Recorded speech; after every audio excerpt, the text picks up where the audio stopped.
Un nuovo asilo privato apre in Casarza Ligure, come si chiamerà? Bubu Settete. Come nasce quest'idea? E nasce dal fatto che su Casarza non c'erano strutture o abbastanza strutture per accogliere tutti i bambini.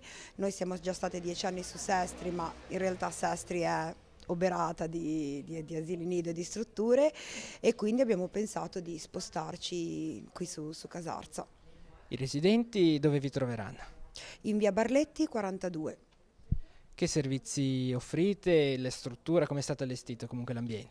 Allora, è diviso in più stanze, e ogni stanza è adibita per le varie fasce d'età che possiamo accogliere, potremo prendere fino a 21 bambini dai 3 mesi ai 3 anni. Apriremo la mattina alle 8 e chiuderemo il pomeriggio alle 5 con la possibilità di anticipare l'apertura e posticipare la chiusura, a seconda delle esigenze delle famiglie. Quando aprirà la struttura e come fare per iscriversi?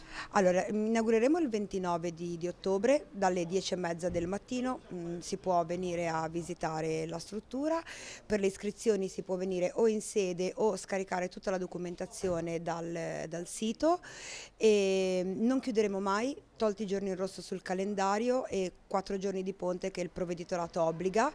Ci si può iscrivere tutto l'anno e si possono fare anche gli inserimenti tutto l'anno e non solo 2 volte all'anno come nelle altre strutture.